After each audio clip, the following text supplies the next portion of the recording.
La lluvia caía con furia implacable aquella tarde de mayo de 1847 sobre Pueblo Escondido, una pequeña villa entre montañas, donde el barro parecía engullir la esperanza de quienes se atrevían a transitar sus calles desoladas.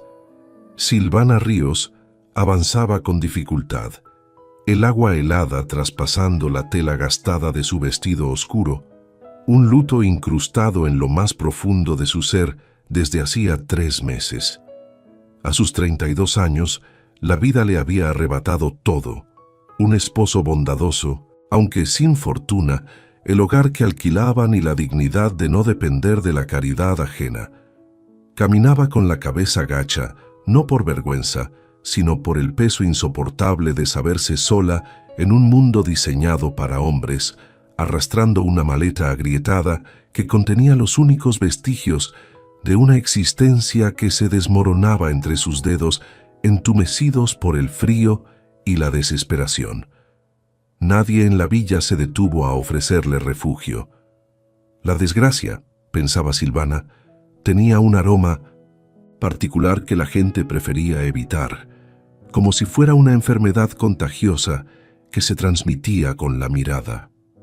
Las puertas se cerraban a su paso, las cortinas se movían discretamente y los pocos transeúntes aceleraban el paso, temerosos de que la mala suerte de la viuda pudiera adherírseles. Silvana Ríos llegó a la puerta del señor Velasco, el notario, empapada y tiritando, el corazón golpeándole las costillas como un pájaro enjaulado, aferrándose a la citación arrugada que había recibido esa misma mañana. El notario, un hombre de lentes redondos y dedos manchados de tinta, la recibió con esa mezcla de piedad y desdén reservada para las viudas sin recursos, extendiéndole un documento amarillento que olía a encierro y a tiempo detenido, un papel que parecía exhalar el polvo de décadas. El señor Velasco le explicó con voz monótona y sin mirarla a los ojos que un tío lejano, un tal Anselmo, del que apenas había oído hablar en susurros temerosos, durante su infancia, le había dejado una propiedad en los límites del Sertón, un lugar olvidado por la providencia y evitado por los lugareños. La propiedad no era una hacienda próspera ni una casa señorial, sino la morada antigua, una construcción de adobe y madera solitaria en medio de la nada, rodeada de leyendas que hacían persignarse a los más viejos del Pueblo Escondido. El notario le advirtió, limpiándose los anteojos con un pañuelo de seda, que nadie deseaba esas tierras, que las familias que intentaron habitarlas habían huido antes de la primera luna llena, abandonando sus pertenencias y su cordura. Se hablaba de ruidos que no provenían del viento, de sombras que se movían sin cuerpo y de un silencio tan denso que parecía masticable. Un silencio que, según decían, susurraba al oído justo antes de conciliar el sueño, prometiendo horrores innombrables. Pero Silvana Ríos no podía permitirse el lujo de sentir miedo. El miedo, reflexionaba, era un privilegio de quienes poseían un techo seguro y el estómago lleno. Y ella carecía de ambas cosas en ese momento crucial de su existencia.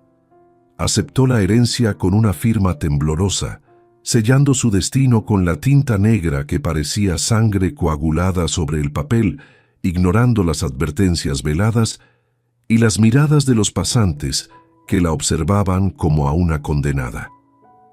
Vendió un pequeño broche de plata, el último obsequio de su madre, para pagar al carretero que, a regañadientes y cobrando el doble, aceptó llevarla hasta el inicio del sendero que conducía a la morada antigua.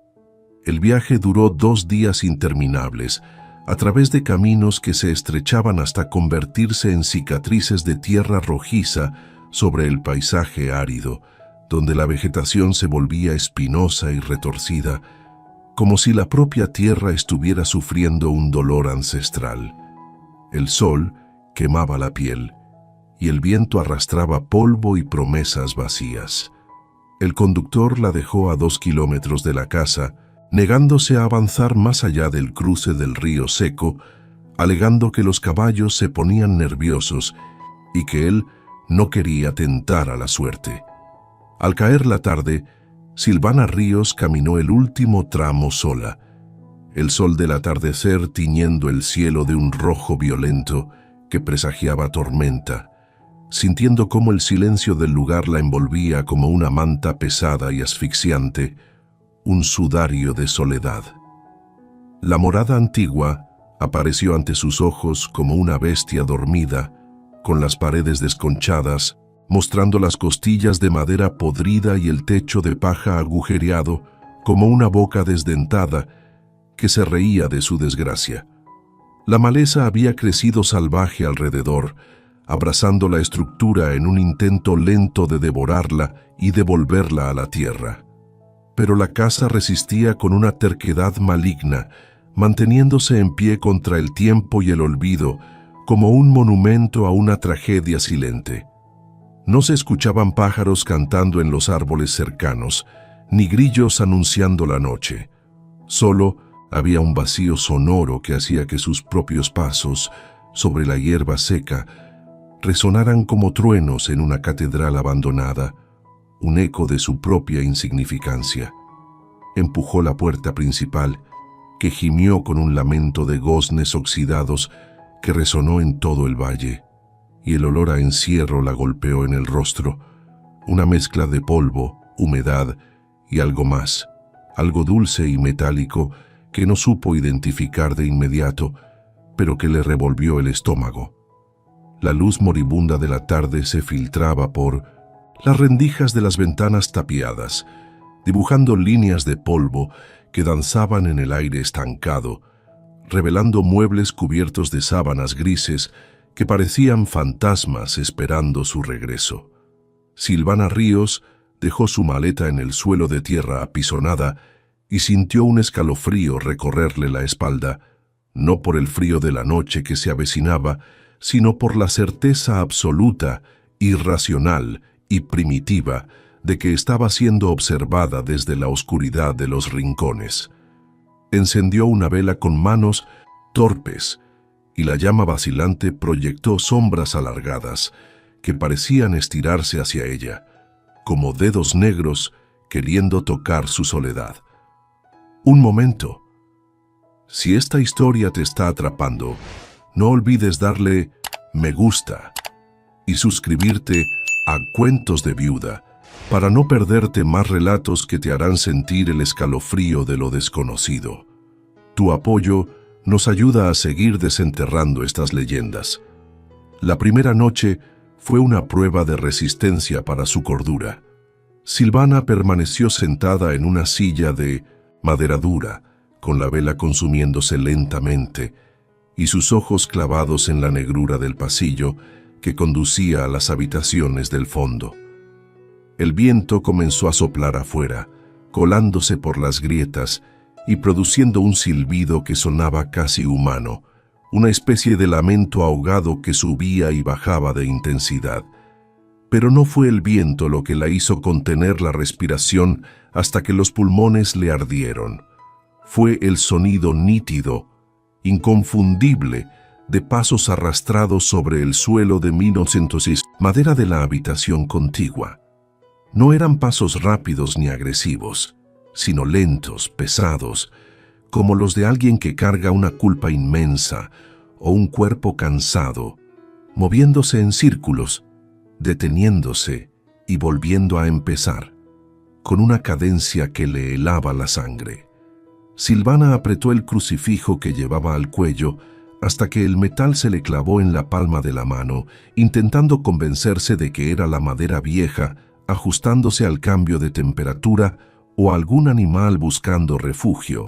Pero los pasos cesaron de golpe, justo frente a la puerta cerrada del cuarto, y luego escuchó el roce de una mano, o de algo parecido a una mano, tanteando la madera desde el otro lado, buscando el picaporte.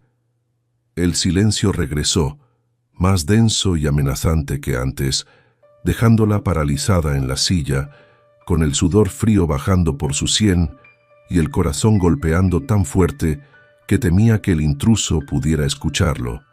No durmió ni un segundo, vigilando la puerta con la mirada fija, mientras la vela moría y la dejaba sumida en una penumbra grisácea, hasta que los primeros rayos del alba se filtraron por las grietas, trayendo consigo una falsa sensación de seguridad. Con la luz del día, el miedo nocturno pareció retroceder, escondiéndose en las sombras para esperar su turno nuevamente. Silvana, impulsada por la necesidad de sobrevivir y hacer habitable aquel lugar, comenzó a inspeccionar la casa. Encontró restos de una vida interrumpida bruscamente, platos sobre la mesa, cubiertos de décadas de polvo, ropa carcomida por las polillas en los armarios y herramientas oxidadas en un rincón de la cocina. Pero lo que más llamó su atención fue la habitación del fondo, aquella de donde habían provenido los ruidos la noche anterior. La puerta estaba trabada, no con llave, sino como si algo pesado la bloqueara desde adentro. Empujó con el hombro, usando toda la fuerza que le quedaba en su cuerpo delgado, hasta que la madera cedió con un crujido seco, permitiéndole entrar en un espacio que olía a cera antigua y flores secas, un aroma que evocaba funerales y recuerdos olvidados. Allí, en el centro de la habitación, había un altar improvisado cubierto con un mantel de encaje que ahora era gris y quebradizo, sobre el cual descansaban imágenes de santos sin rostro, con la pintura descascarada por el tiempo. No había muebles, solo ese altar extraño y perturbador que parecía dominar el espacio, y el suelo alrededor estaba limpio, libre del polvo que cubría el resto de la casa, como si alguien hubiera caminado allí recientemente. Silvana se acercó despacio, sintiendo que el aire en esa habitación era más frío, más pesado, y notó que una de las tablas del piso, justo debajo del altar, estaba ligeramente levantada. Se arrodilló, ignorando el temblor de sus manos, y levantó la madera suelta, descubriendo un hueco oscuro donde descansaba un objeto envuelto en trapos de lino. Un diario de cuero negro cerrado con una cinta de seda roja que parecía no haber perdido su color a pesar de los años. Silvana deshizo el lazo de seda roja con dedos que apenas le respondían, sintiendo la textura suave y fría del material deslizándose sobre su piel como un hilo de sangre fresca que se negaba a secarse. El diario se abrió con un crujido de queja, liberando un olor acre a tinta ferrogálica y papel enmohecido que le llenó la nariz, transportándola instantáneamente a un pasado que no le pertenecía, pero que estaba a punto de devorarla. La primera página estaba fechada en noviembre de 1820, escrita con una caligrafía angulosa y apretada, como si quien escribía hubiera tenido miedo de ocupar demasiado espacio en el mundo o de que alguien leyera por encima de su hombro. Silvana acercó la vela, forzando la vista en la penumbra de aquel santuario olvidado, y comenzó a leer las primeras líneas, sin saber que cada palabra sería un clavo más en el ataúd de su inocencia. Las entradas iniciales narraban la vida cotidiana de una familia próspera.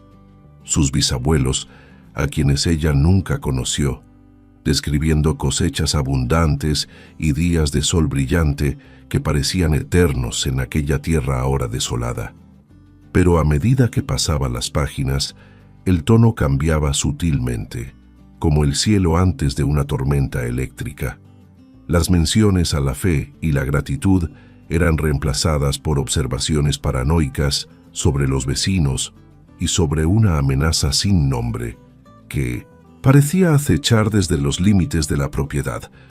El autor del diario, que firmaba solo como Anselmo, hablaba de un descubrimiento en el lecho del río seco, algo que brillaba bajo la luz de la luna y que no debía ser compartido con nadie, ni siquiera con el cura del pueblo.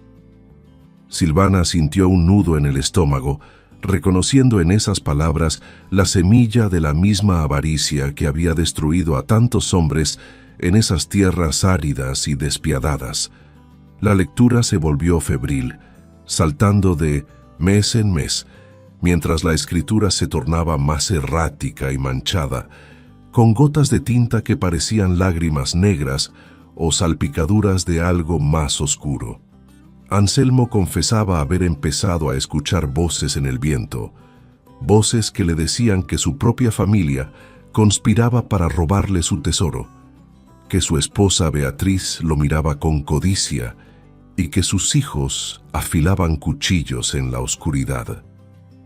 Silvana leyó con el horror creciendo en su garganta como una bilis amarga, viendo cómo la locura se filtraba en la mente de su antepasado, transformando el amor en sospecha y la protección en una prisión doméstica.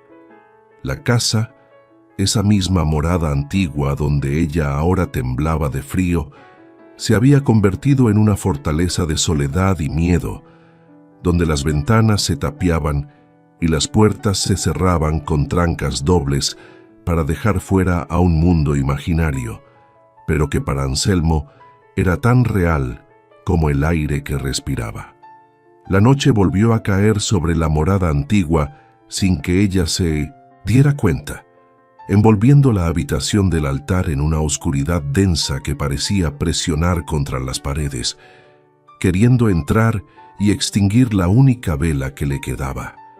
El viento afuera había cesado, dejando en su lugar ese silencio antinatural que la había recibido el día anterior. Pero ahora el silencio tenía un peso diferente, cargado con la historia violenta que ella sostenía entre sus manos.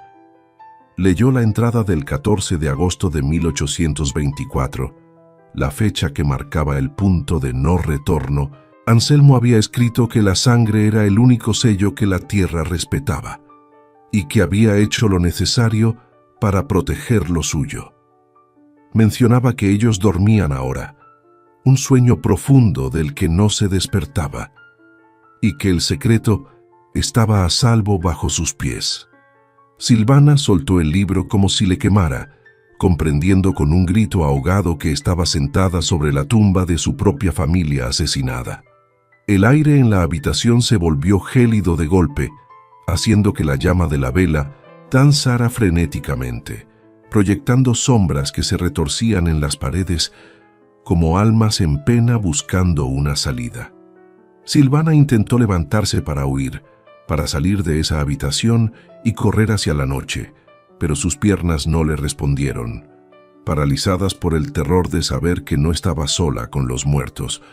Un sonido rasposo, similar al de uñas arañando madera dura, comenzó a emanar desde algún lugar debajo del suelo, justo en la zona donde había encontrado el diario, como si lo que estaba enterrado allí quisiera salir para reclamar su confesión.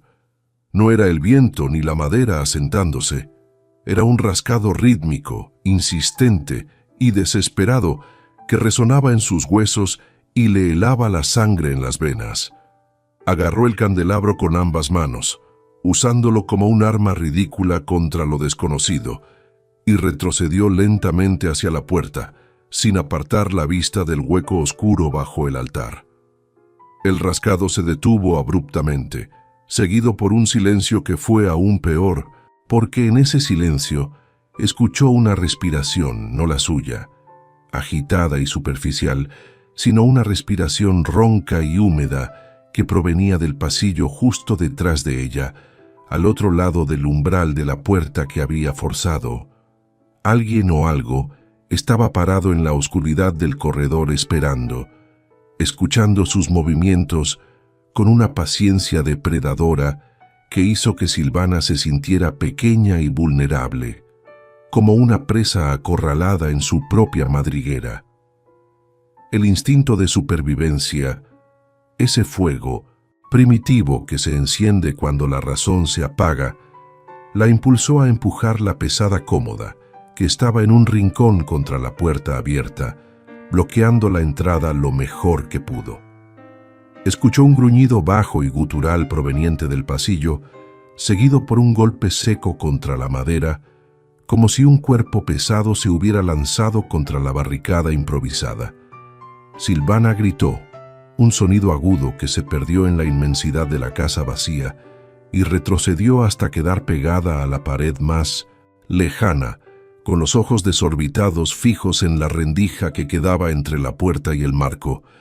A través de esa franja de oscuridad creyó ver el brillo fugaz de unos ojos o tal vez el reflejo de la vela en algo metálico, pero la visión fue tan rápida que no pudo estar segura. La criatura, si es que era una criatura y no un demonio nacido de la historia del diario, comenzó a empujar la puerta con una fuerza lenta e implacable, haciendo rechinar la cómoda contra el suelo de madera.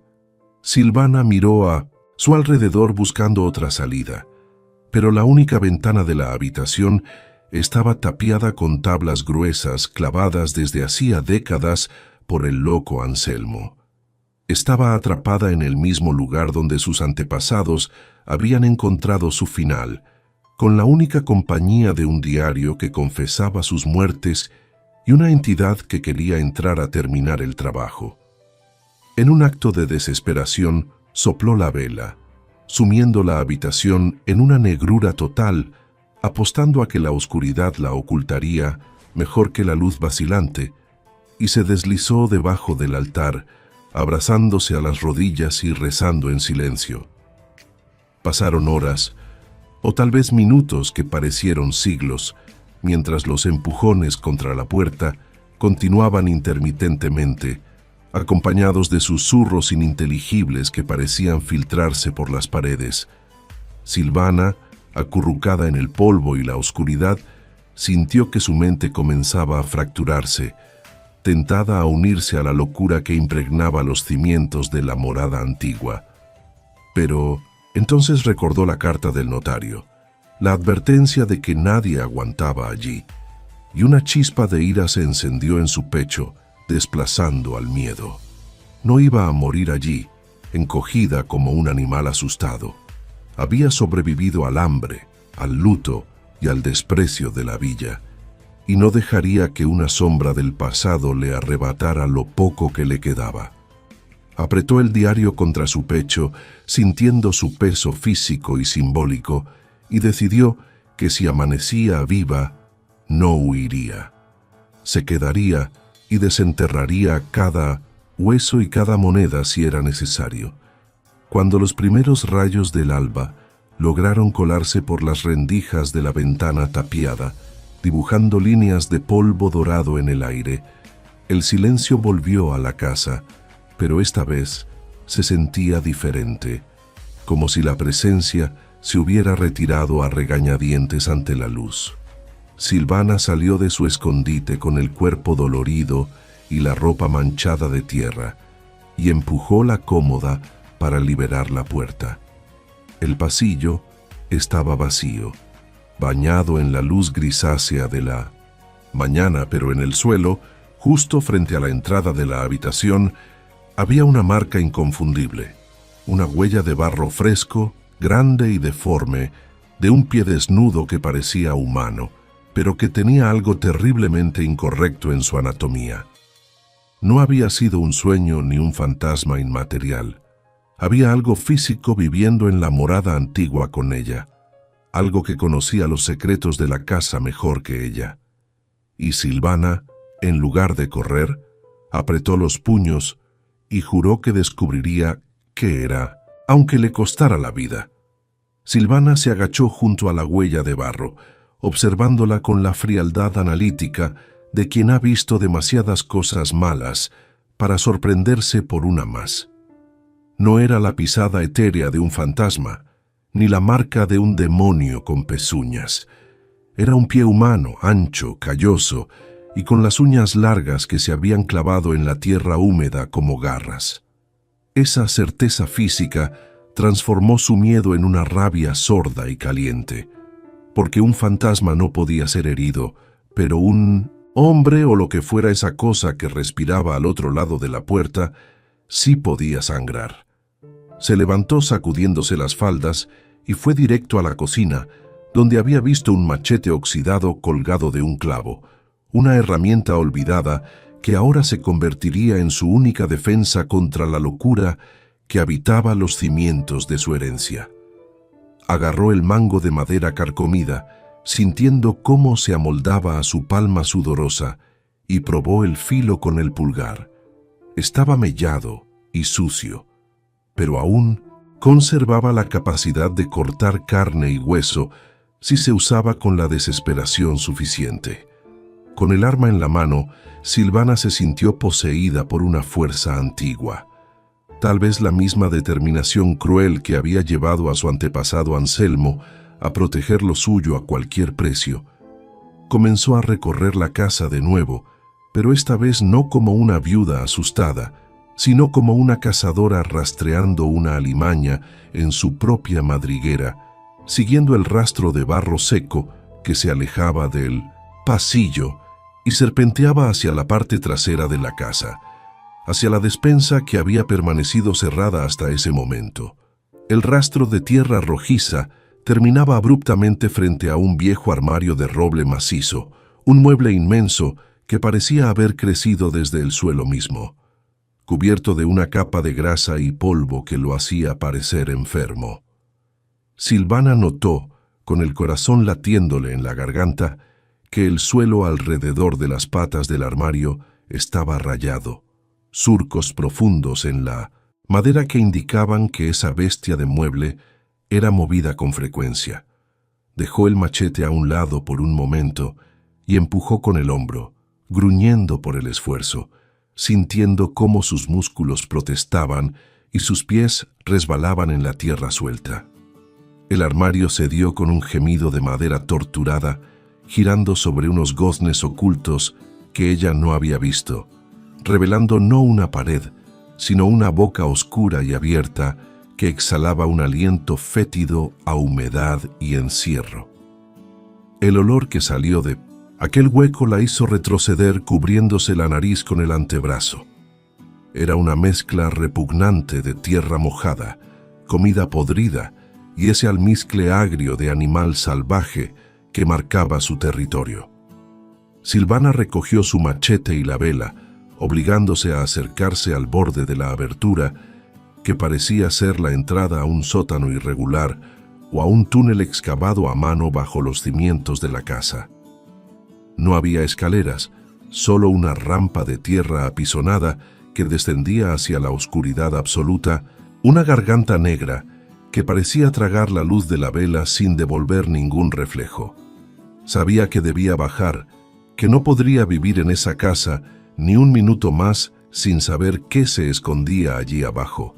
Pero el instinto de conservación le gritaba que diera media vuelta y corriera hasta que sus pulmones estallaran.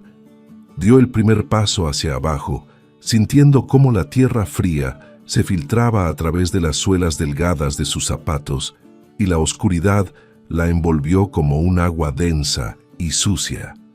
A medida que descendía, las paredes del túnel se estrechaban, mostrando raíces de árboles que atravesaban el techo de tierra, como dedos esqueléticos buscando agua, y el silencio de arriba era reemplazado por el goteo constante de alguna filtración subterránea.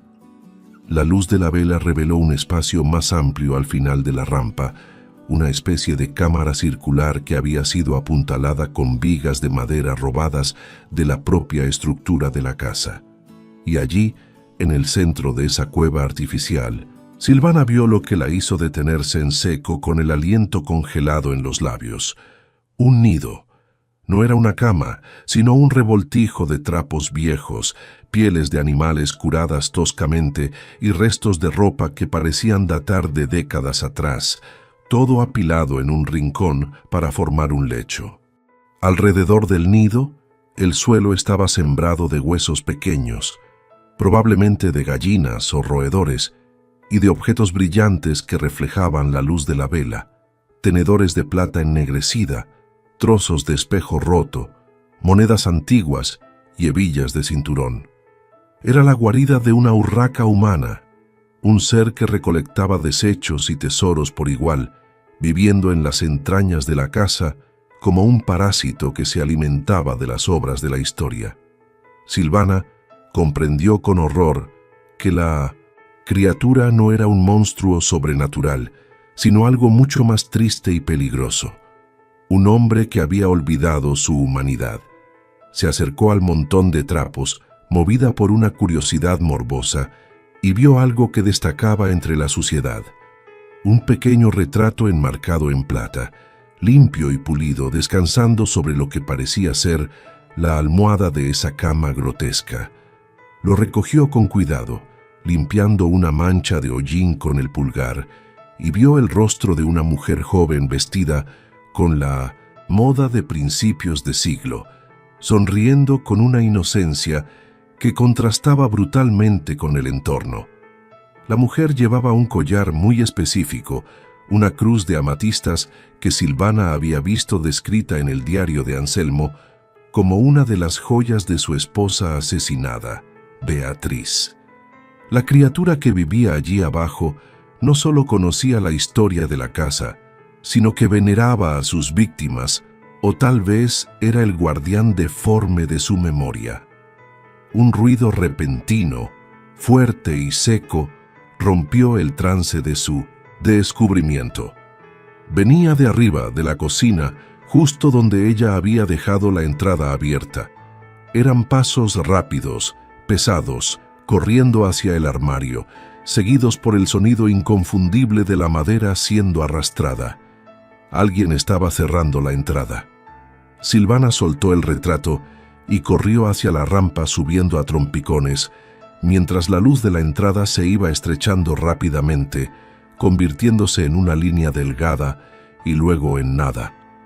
Escuchó el golpe final del armario, encajando en su sitio, y el clic metálico de un cerrojo improvisado deslizándose. La oscuridad se volvió total y absoluta, dejándola encerrada en la tumba de tierra con el olor a muerte y la certeza de que la criatura no estaba abajo con ella, sino arriba, atrapándola para siempre. Gritó golpeando la madera del armario desde abajo con el mango del machete, pero el sonido era sordo, ahogado por la masa del mueble y la tierra.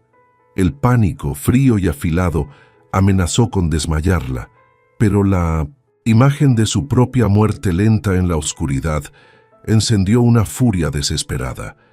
Recordó el diario, recordó la mención de un segundo escape que Anselmo había construido por si sus enemigos lo acorralaban. Si este túnel era obra de su antepasado paranoico, debía tener otra salida, una vía de escape hacia el monte o hacia el río seco.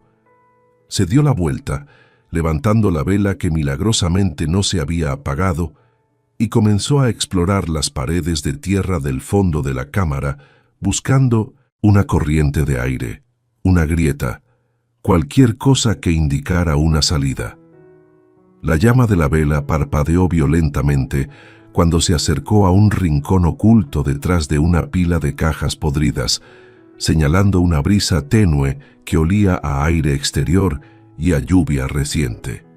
Silvana apartó las cajas con frenesí, rompiéndose las uñas y rasgándose el vestido hasta revelar un túnel mucho más estrecho y bajo, apenas un agujero de gusano que se adentraba en la tierra horizontalmente.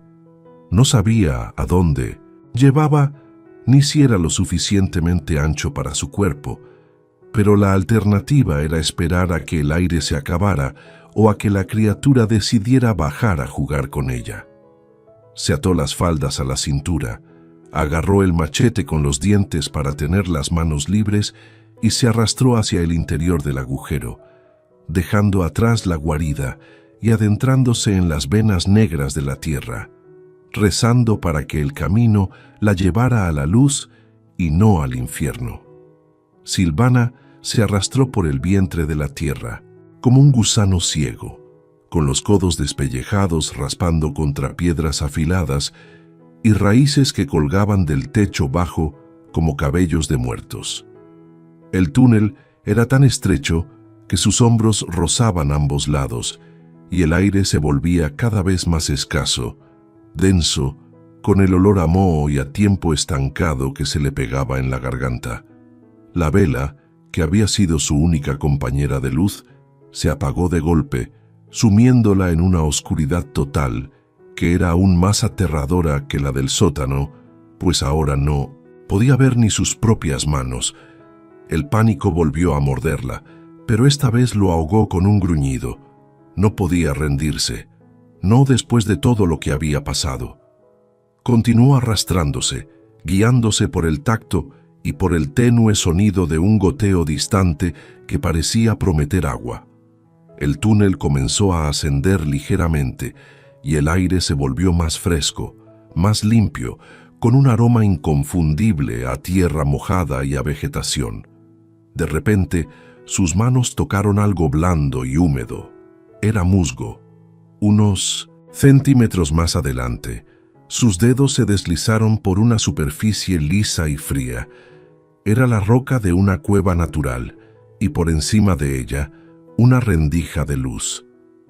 Con un último esfuerzo, empujó con los pies y se deslizó hacia afuera, cayendo sobre un lecho de hojas húmedas y tierra blanda. Estaba en una pequeña cueva oculta, camuflada por la vegetación, justo al lado del río seco. El sol de la mañana ya estaba alto, bañando el valle con una luz dorada que le pareció la visión más hermosa de su vida. Respiró hondo, llenando sus pulmones con aire puro, y sintió cómo la vida regresaba a sus extremidades. Se levantó temblorosa y miró hacia la morada antigua, que ahora se veía a lo lejos, una mancha oscura y siniestra en el paisaje. Comprendió que la criatura que la había encerrado era el mismo hombre que había estado en el sótano, el guardián deforme de la locura de Anselmo, el último vestigio de una familia que se había devorado a sí misma. Silvana no sintió lástima por él, sintió una rabia fría y calculada. Ese hombre había intentado matarla, había intentado robarle su futuro, y ella no lo permitiría. Regresó a la casa, no por la cueva, sino por el camino principal, con el machete en la mano y una determinación de acero en sus ojos. Entró por la puerta principal, que ahora estaba abierta de par en par, y siguió el rastro de barro hasta la cocina. El armario estaba en su sitio, cerrado. La criatura no estaba allí, pero Silvana no se detuvo. Fue directo al granero, donde había enterrado el oro. Levantó la losa de piedra y sacó el saco. No lo abrió, no lo miró. Solo sintió su peso en sus manos. Luego, con una decisión que le heló la sangre, regresó a la casa. Fue a la habitación del altar, donde el diario de Anselmo aún yacía abierto en el suelo. Lo recogió y lo guardó en el saco con el oro. Luego, con el machete en una mano y el saco en la otra, se dirigió al pozo del patio. El pozo era profundo y oscuro, un agujero negro que parecía tragar la luz. Silvana se asomó al borde, sintiendo el frío que emanaba de sus profundidades. Recordó los huesos que había encontrado allí, los restos de la familia de Anselmo, y entonces, con un grito de rabia y liberación, arrojó el saco al pozo. El sonido del oro y el diario golpeando el agua resonó en el silencio del valle, un eco de la maldición que se hundía en las profundidades. Luego, con el machete, comenzó a derribar las paredes de la casa, una por una, con la furia de quien destruye un nido de serpientes. El fuego llegó al atardecer, provocado por una chispa accidental de una de las vigas que ella había derribado. Silvana no intentó apagarlo. Se sentó en la colina, observando cómo las llamas devoraban la morada antigua, purificando la tierra con su calor. El humo se elevó hacia el cielo, llevando consigo los últimos vestigios de la locura de Anselmo y la criatura que había vivido en sus entrañas. Cuando el fuego se extinguió, solo quedaron cenizas y una sensación de paz. Al día siguiente, él no se sentó. Señor Velasco y algunos hombres de Pueblo Escondido llegaron a la propiedad, alertados por el humo. Encontraron a Silvana sentada entre las ruinas humeantes, con el rostro cubierto de hollín, pero con una mirada serena. No había rastro de la casa, solo un montón de cenizas y piedras. El notario la miró con asombro sin saber qué decir. Silvana no le dio explicaciones sobre el oro, ni sobre el nido subterráneo, ni sobre los gritos en la noche. Esas eran historias que pertenecían a la tierra y que morirían con la casa. Les contaría una verdad a medias, una que pudieran digerir sin encerrarla en un manicomio o quemarla por bruja. Silvana, con voz ronca por el humo pero firme como el acero, les dijo que la casa era vieja, que una vela había caído, que la madera estaba seca y se había quemado rápido. El notario miró las ruinas humeantes, frunciendo el ceño, buscando algo más en la escena, tal vez los restos del tesoro del que hablaban las leyendas, pero solo vio escombros y desolación. Le preguntó cómo había logrado salir y si estaba sola. Silvana sonrió levemente, una sonrisa que no llegó a sus ojos, y tocó el lugar donde guardaba las escrituras contra su piel. Afirmó que estaba sola, que había salido por sus propios pies y que lo que había allí ya no existía, que el fuego lo limpiaba todo. Los hombres intercambiaron miradas nerviosas, intimidados por la presencia de esa mujer que parecía haber absorbido la dureza del sertón en una sola noche. El notario asintió incómodo y señaló hacia su caballo, diciéndole a Silvana que no podía quedarse allí, que no había techo ni comida, y que fuera con ellos a la villa para resolver qué hacer con lo que quedaba. Silvana miró hacia el valle, hacia el río seco y el monte, que ahora sabía que eran suyos, y sintió una conexión profunda, casi eléctrica, con esa tierra herida. No iba a volver a la villa para ser la viuda pobrecita que perdió su herencia en un incendio. Iba a quedarse, iba a limpiar los escombros, iba a construir una cabaña con sus propias manos si era necesario, y haría que esa tierra sangrara vida en lugar de muerte. Silvana respondió, clavando el machete en la tierra chamuscada a sus pies, que no iría a ninguna parte, que esa era su tierra y que tenía mucho trabajo que hacer. Los hombres la miraron como si estuviera loca, pero nadie se atrevió a discutirle. Había algo en su postura, en la forma en que la luz del sol se reflejaba en su rostro sucio, que les decía que esa mujer ya no pertenecía al mundo de las normas y los miedos de la villa.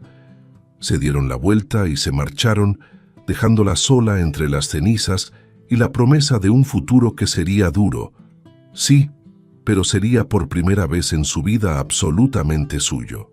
Los días siguientes a la partida del notario y sus hombres fueron una borrosa sucesión de horas, marcadas por el agotamiento físico y el silencio curativo del valle.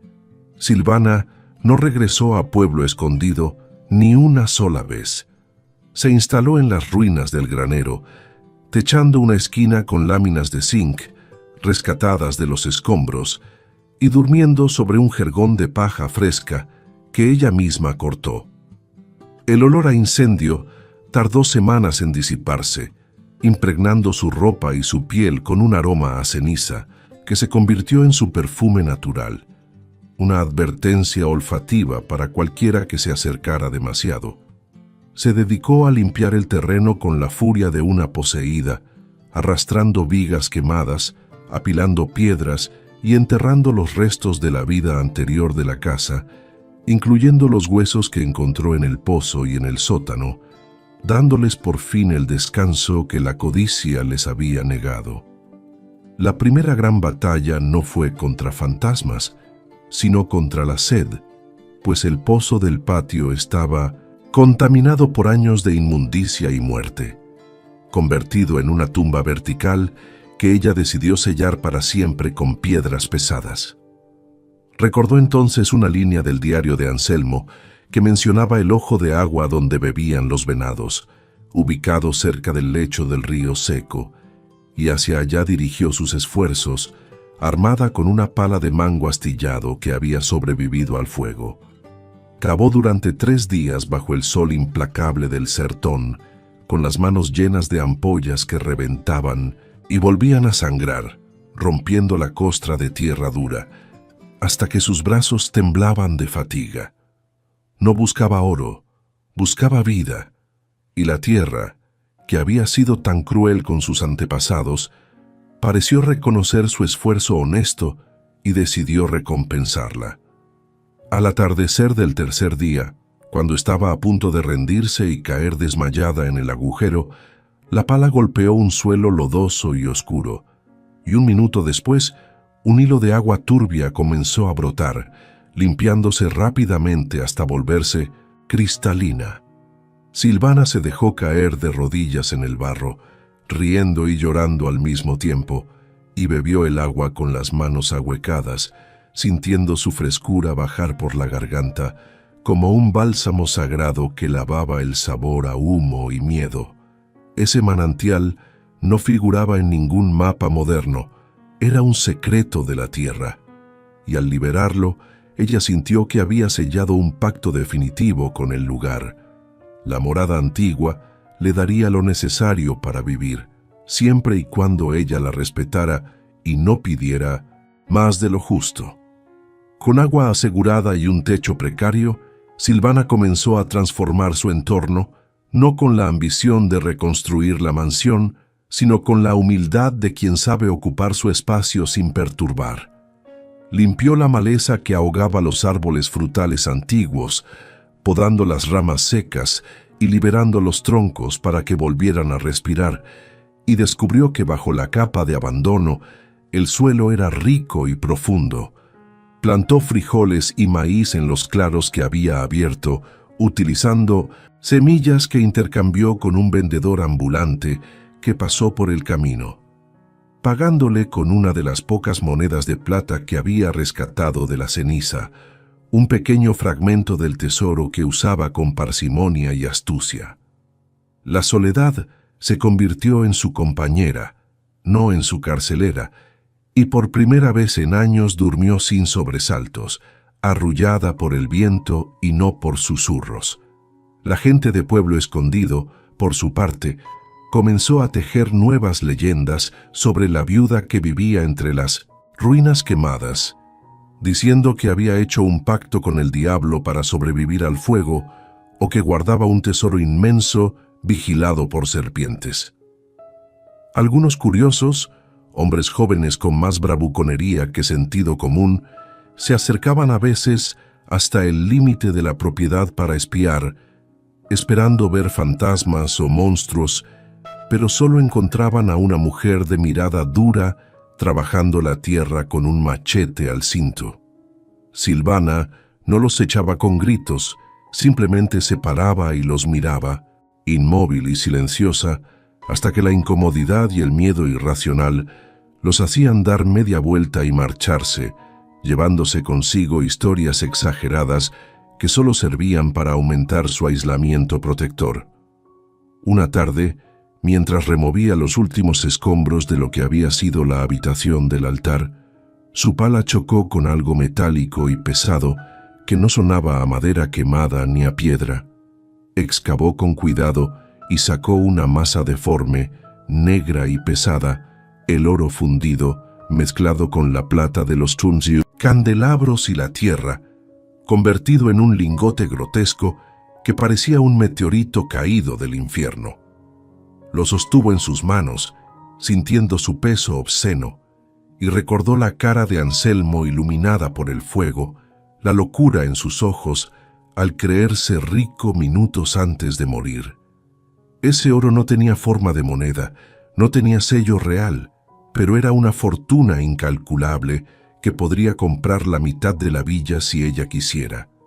Sin embargo, Silvana no corrió a Pueblo Escondido a venderlo, ni comenzó a soñar con vestidos de seda o casas de 2 pisos. Entendió que ese oro seguía siendo peligroso, un imán para la desgracia si se mostraba abiertamente. Caminó hasta el granero viejo, levantó una de las losas de piedra del suelo en el rincón más oscuro, cavó un agujero profundo y enterró el lingote allí, cubriéndolo de nuevo como si fuera un cadáver vergonzoso. No lo usaría para vivir. Su vida saldría del trabajo de sus manos y de la tierra. El oro se quedaría allí como un seguro final, una garantía de poder que nadie conocía, una carta bajo la manga que solo jugaría si el destino volvía a intentar aplastarla contra el suelo. Con el paso de los meses, la morada antigua dejó de ser un lugar de muerte.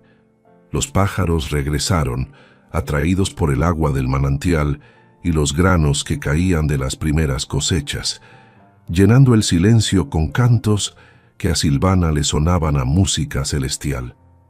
Su cuerpo cambió, endureciéndose bajo el sol, perdiendo la suavidad de la vida doméstica anterior y ganando la resistencia del cuero curtido.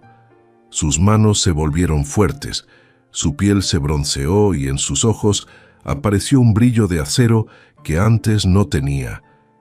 Ya no era la viuda que lloraba en los rincones, era la guardiana del valle, una figura que se fusionaba con el paisaje, respetada por la naturaleza y temida por los hombres supersticiosos. Un día, el señor Velasco, el notario, regresó, esta vez solo, trayendo consigo un documento oficial y una actitud mucho más respetuosa, casi reverente, al ver cómo la mujer había domado el caos. Le entregó los papeles que confirmaban el registro de las tierras a su nombre, legalizando lo que ella había conquistado con sangre y sudor, y se quedó un momento observando el huerto verde que crecía, donde antes solo había maleza espinosa. El notario comentó que habían dejado de hablar de fantasmas en la villa, que ahora decían que ella tenía mano verde, que la tierra la obedecía. Silvana se limpió las manos en el delantal y miró hacia las colinas. Le respondió que la tierra no obedecía a nadie, que solo respondía a quien la trataba bien, y no le pedía lo que no podía dar, y que los fantasmas se habían ido porque allí ya no había lugar para la avaricia.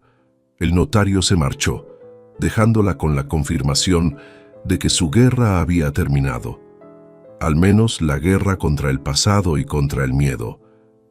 Pero la vida en el sertón nunca era paz completa, era una tregua constante. Mientras veía al hombre alejarse, Silvana notó una nube de polvo diferente en el horizonte, no la de un caballo solitario, sino la de un grupo grande, tal vez una caravana o algo peor.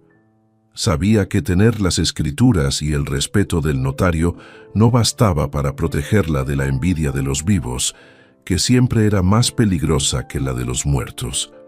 Apretó el mango de su machete, sintiendo la familiaridad del peso, y se preparó para recibir lo que fuera que el destino le enviara, tranquila en la certeza de que esta vez ella era la roca contra la que se romperían las olas. La polvareda, que se levantaba en el horizonte, no traía lluvia ni visitas de cortesía. Traía la codicia montada a caballo, materializada en la figura de 6 jinetes que avanzaron por el sendero recién desbrozado con la arrogancia de quien se cree dueño del mundo. Al frente iba don Rogelio, un terrateniente de la villa vecina, conocido por expandir sus dominios a costa de viudas desprotegidas y campesinos analfabetos. Un hombre que olía a tabaco caro y a impunidad rancia. Se detuvieron frente a la choza de zinc y madera que Silvana había levantado, y don Rogelio observó con desdén el huerto floreciente y el agua limpia del manantial, calculando mentalmente las ganancias que esa tierra fértil podría darle si quitaba el estorbo que se interponía en su camino. No desmontó, un gesto calculado de superioridad, y miró a la mujer desde la altura de su montura, esperando verla temblar o bajar la cabeza como hacían todos ante su presencia. Silvana no se movió ni un milímetro, plantada en el suelo con las piernas ligeramente separadas y el machete descansando casualmente sobre su hombro, como si fuera una extensión natural de su cuerpo. No sentía el miedo paralizante de antaño. Después de enfrentar a un loco en un sótano ardiendo y de dormir sobre huesos, un hombre gordo con ínfulas de rey le parecía una amenaza menor, casi ridícula. Don Rogelio carraspeó, molesto por la falta de sumisión de Silvana, y soltó una risa falsa que no llegó a sus ojos porcinos, comentando en voz alta para que sus peones escucharan que era una lástima ver una tierra tan buena desperdiciada en manos de una mujer sola y sin juicio. Le ofreció una suma insultante por la propiedad, lanzando una bolsa de monedas de cobre a sus pies como quien tira sobras a un perro callejero, sugiriendo que era mejor aceptar la caridad que enfrentar las consecuencias de la soledad en el monte. Silvana le respondió, con una voz que sonó como piedras rodando por una ladera, ignorando la bolsa en el polvo, que guardara sus monedas, que esa tierra no se vendía, que ya se había pagado un precio muy alto por ella, un precio que él no tenía fondos para cubrir.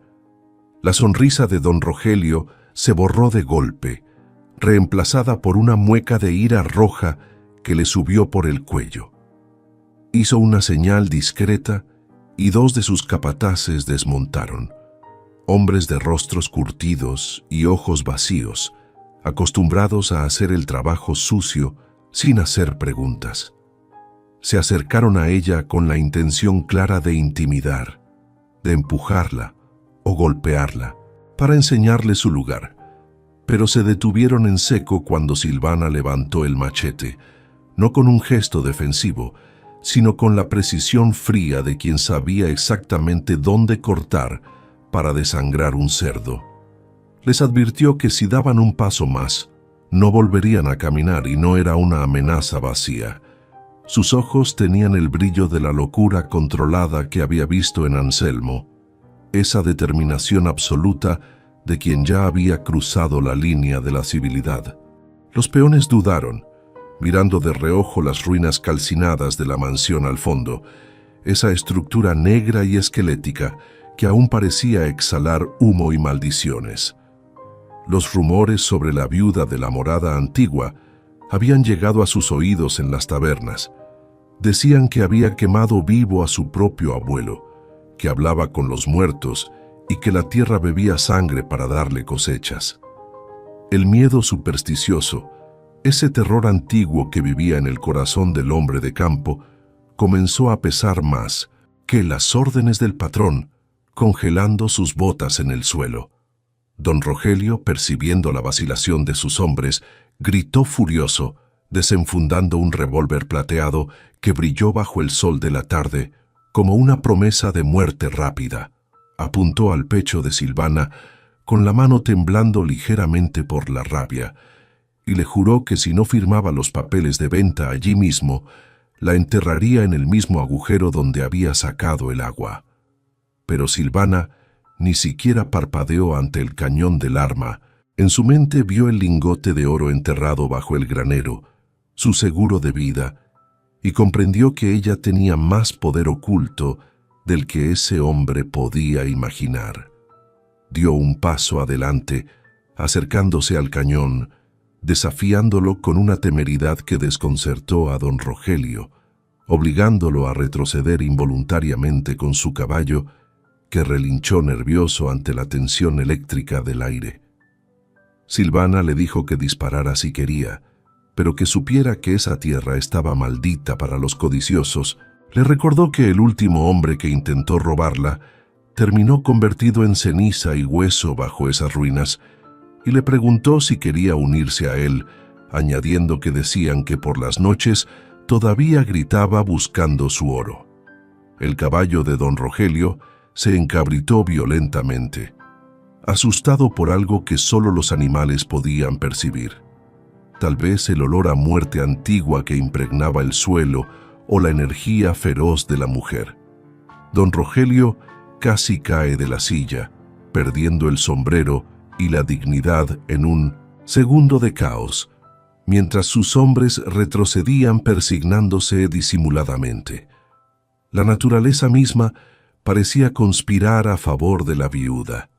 El viento se levantó de repente, levantando remolinos de polvo y ceniza que envolvieron a los jinetes, cegándolos y llenándoles la boca con el sabor amargo del incendio pasado.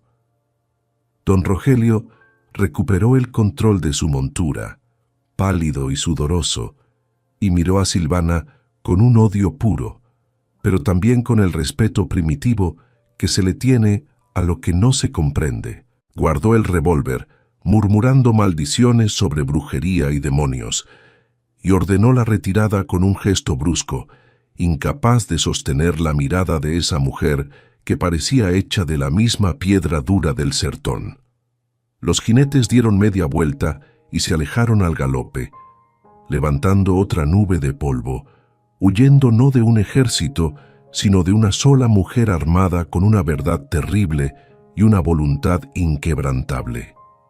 Silvana se quedó allí hasta que desaparecieron en la curva del camino, y solo entonces bajó el machete, sintiendo cómo la adrenalina abandonaba su cuerpo y dejaba paso a un cansancio profundo y satisfactorio.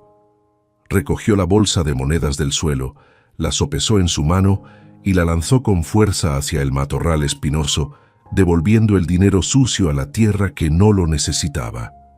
Esa noche encendió una fogata frente a su choza y se sentó a mirar las estrellas, escuchando los sonidos del valle. El canto de los grillos, el fluir del agua y el susurro del viento en los árboles, que ya no sonaba como lamentos de muertos, sino como un himno de victoria. Había ganado su lugar en el mundo, no por herencia ni por suerte, sino por derecho de conquista. Sabía que don Rogelio no volvería. La historia de su enfrentamiento correría por Pueblo Escondido, creciendo y deformándose, convirtiéndola en una leyenda intocable, una guardiana feroz a la que era mejor dejar en paz.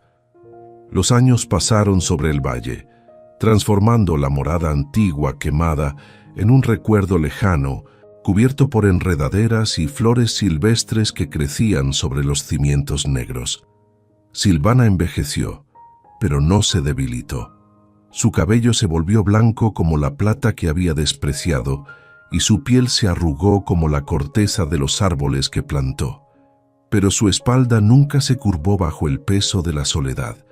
Con el oro enterrado en secreto, financió discretamente la construcción de una escuela en Pueblo Escondido y ayudó a familias en tiempos de sequía, siempre desde el anonimato, convirtiendo la maldición de la avaricia de su familia en una bendición invisible para la comunidad que una vez la rechazó. Nunca se volvió a casar ni dejó que nadie viviera con ella. La tierra era su única compañera, su amante y su hija. En sus últimos días, cuando sentía que el final se acercaba, Silvana pasaba las tardes sentada en su mecedora frente al manantial con el diario de Anselmo en el regazo, leyendo las viejas páginas, no con horror, sino con compasión. Había perdonado a sus antepasados, no por santidad, sino porque entendía que el miedo y la soledad podían convertir a cualquiera en un monstruo si no se tenía cuidado. Ella había elegido un camino diferente, rompiendo el ciclo de sangre con sus propias manos. Cuando cerraba los ojos, ya no veía el fuego ni la oscuridad del sótano. Veía el verde de sus cultivos, el brillo del agua limpia, y sentía la paz absoluta de saber que cuando muriera la tierra, la recibiría no como una víctima, sino como una amiga que regresaba a casa para descansar finalmente. La muerte llegó a buscar a Silvana no como un espectro aterrador surgido de la oscuridad del sótano, sino como una brisa suave que descendió por el valle una tarde de otoño, trayendo consigo el olor a lluvia lejana y tierra mojada. Ella la sintió acercarse mientras estaba sentada en su mecedora de mimbre, con la vista perdida en el verde intenso de los árboles frutales que había plantado décadas atrás sobre las cicatrices del incendio. No hubo dolor ni miedo, solo una sensación de pesadez como la que se siente después de una jornada larga de cosecha bajo el sol. Sabía que su guardia había terminado, que la deuda de sangre de su familia había sido pagada con una vida de soledad y trabajo honesto, y que la tierra finalmente estaba lista para abrazarla no como a una intrusa, sino como a una hija pródiga que regresaba al vientre materno para dormir. Con sus últimas fuerzas, Silvana se levantó para cumplir una promesa final que se había hecho a sí misma el día que salió del túnel, que el secreto de la codicia moriría con ella. Caminó lentamente hacia el granero, apoyándose en un bastón de madera de guayabo, y levantó la losa de piedra por última vez, contemplando el lingote de oro sucio y deforme que yacía en la oscuridad. Arrojó allí el diario de cuero de Anselmo, viendo cómo caía sobre el metal maldito, uniendo para siempre la confesión de los crímenes con el fruto podrido de esos mismos pecados. Cubrió el agujero con tierra fresca, apisonándola con sus propios pies, hasta que no quedó rastro alguno del escondite, sellando la entrada al infierno personal de su familia bajo una capa de vida nueva y silencio absoluto, asegurándose de que nadie más fuera envenenado por la fiebre del oro. Regresó a su silla frente al manantial, con el corazón latiendo lento y tranquilo, sincronizado con el goteo constante del agua que ella había liberado de la roca. Cerró los ojos y escuchó los sonidos del valle, que ya no eran lamentos ni susurros paranoicos, sino la sinfonía vibrante de la vida que continuaba sin pausa. El zumbido de las abejas, el canto de los pájaros carpinteros y el roce del viento en las hojas de maíz. Recordó su llegada bajo la lluvia, el miedo paralizante en la habitación del altar y la furia del fuego. Pero esos recuerdos ya no tenían dientes. Eran como viejas cicatrices que ya no dolían cuando cambiaba el tiempo. Con una sonrisa apenas dibujada en sus labios agrietados, exhaló su último aliento, entregando su espíritu al aire limpio del sertón, dejando que su cuerpo se convirtiera en una parte más del paisaje que había amado y defendido con tanta ferocidad. La encontraron 2 días después, sentada en la misma posición, con una expresión de paz absoluta que desconcertó a los vecinos de Pueblo Escondido, que subieron a buscarla al notar la ausencia de humo en su chimenea. No había rigidez cadavérica, ni signos de agonía. Parecía una reina antigua descansando en su trono de madera y paja, vigilando sus dominios incluso en la muerte. El señor Velasco, ahora un hombre anciano y encorvado, lloró discretamente al verla, recordando a la mujer cubierta de ceniza que había desafiado al destino sobre las ruinas humeantes. No permitieron que la enterraran en el cementerio del pueblo, un lugar frío y lleno de lápidas de mármol pretencioso. Respetando su voluntad no escrita, cavaron su tumba bajo el gran árbol de mango que daba sombra al manantial, devolviéndola a la tierra que ella había regado con su sudor. Tras su muerte, surgieron rumores inevitables sobre tesoros ocultos, alimentados por la leyenda de la viuda de la morada antigua. Y no faltaron los cazadores de fortuna que llegaron con palas y detectores de metales, movidos por la codicia ajena. Escarbaron en las ruinas de la casa vieja, removieron los cimientos quemados y hasta se atrevieron a profanar el pozo sellado. Pero no encontraron nada más que tierra, piedras y huesos de animales. El oro, protegido por el pacto de silencio de Silvana y por la propia geografía del lugar, permaneció invisible e intocable, una burla final a aquellos que valoraban el metal por encima de la vida. Frustrados y con las manos vacías, los intrusos terminaron por marcharse, convencidos de que la historia del tesoro no era más que un cuento de viejas para asustar a los niños, dejando el valle en paz nuevamente. La propiedad, al no tener herederos directos ni testamento conocido, pasó a ser tierra comunal de facto, un lugar donde los campesinos sin tierra comenzaron a cultivar pequeñas parcelas, respetando siempre la cabaña y la tumba bajo el mango. Nadie se atrevió a construir sobre las ruinas de la casa original, que quedaron como un monumento cubierto de enredaderas, una cicatriz verde en el paisaje que recordaba el precio de la ambición desmedida. El agua del manantial siguió fluyendo, limpia y abundante, alimentando los cultivos de nuevas familias que, sin saberlo, se beneficiaban de la lucha solitaria de una mujer que había decidido romper la maldición en lugar de perpetuarla. La morada antigua, que antes era un lugar evitado y temido, se transformó en el corazón verde de la región, un símbolo de resistencia y renovación que borraba lentamente el nombre de Anselmo y sus crímenes. Con el tiempo, Silvana se convirtió en una especie de santa pagana para la gente del valle, una figura protectora a la que se le pedía por las lluvias y las buenas cosechas. Decían que en las noches de luna llena se podía ver una silueta blanca caminando entre los árboles del huerto, no como un fantasma que asustaba, sino como una guardiana que revisaba que todo estuviera en orden.